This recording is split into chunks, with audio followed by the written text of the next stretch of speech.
Coach, thank you very much for your time. A 2-1 loss. Your assessment of the game, please.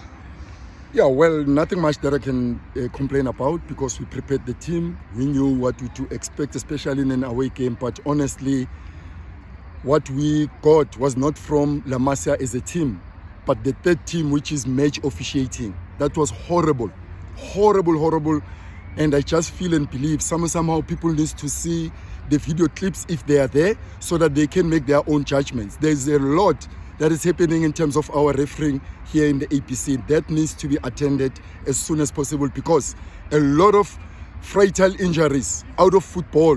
When the game is finished like this, you don't know these guys going to their transport, to their homes, wherever they are, upsetting people.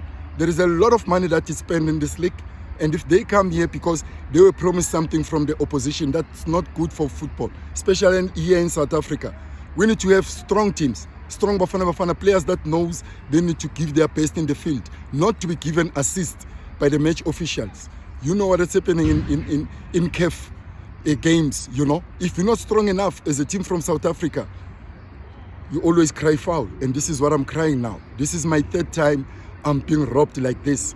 Two blatant offside where the opposition players that played those balls, they can come to me now and say, no, coach, sorry, I did see I was not like on an offside position. That's why I played the ball early. The goalkeeper slipped and put it inside the back of the net. What can you do? You lose the games with that. Guys come and apologize. Coaches come and apologize. But the game is gone. 3 points is gone. Who's to blame? Match officials.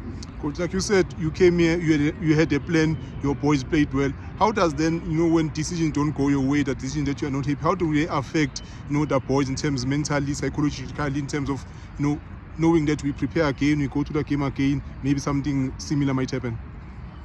We always tell them. I mean, if I have to put it now, the referee that was in the middle of the park, I played Gomorrah. There was like an infringement on our half from our own player being hit on the ground. He never blew for it. We won the ball. We attacked Gomorrah. And then almost on the opposition half, where it was 3v2 for me to get a goal, he blows the whistle. The same referee today, he blows the whistle and says there is a player that is down there. The player is the one that is his team is attacking. He didn't blow early. But now we go almost all the way, almost 5 seconds. Now he says, no, the ball must come back. The player is injured. How can you say that? How can you say that it happened today? The same referee. The assistant referee, I'm glad because football stage at one point picked up a penalty that was given against against me to Pele. The same assistant referee today with their first goal, miles offside. He comes and says, sorry, it won't happen again. Who's suffering?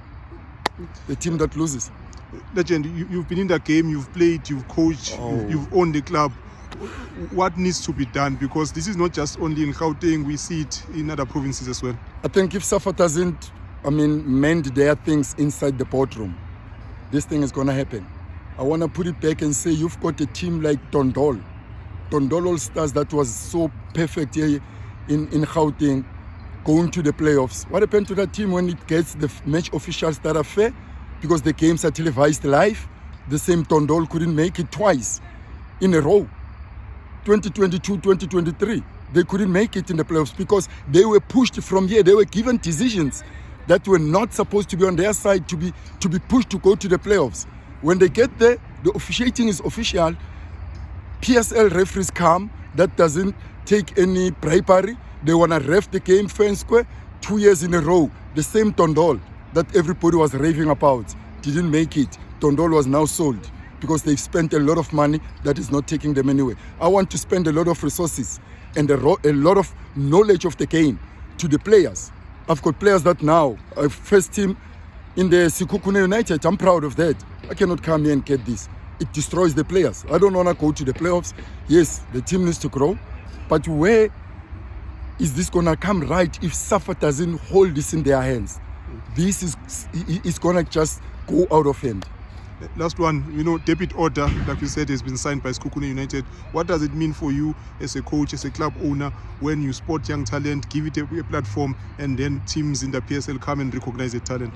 I say I'm glad of that because it happened many years ago. If you go back, you track to Tembisa Tembazwane, Thabo Matlaba, Punch Masinamela, Gift Sitole, the captain of Platinum Stars, Lizom Jempu, now the coach of Polokwane City, Puti Mohafi, as my defender, growing them, Tiko Modise. I played as a player coach at the Petersburg Pillars. So that came to the attention of the company, which is Hollywood Bets. As a brand ambassador, they knew I was sporting players, I was doing a lot. And this is what they did for me to buy a club. Yes, the mandate is take the team somewhere, but the most important thing, promote players through this platform of Hollywood Bets to other clubs so that they know Tembisa Hollywood Thunder. It's more like a feeder team with somebody who's got the knowledge to play the game, who's promoting talent that I always notice. And this is the gladness that I say thanks to Hollywood Bets, because this is what they give to me. And for me to see players graduate to senior teams,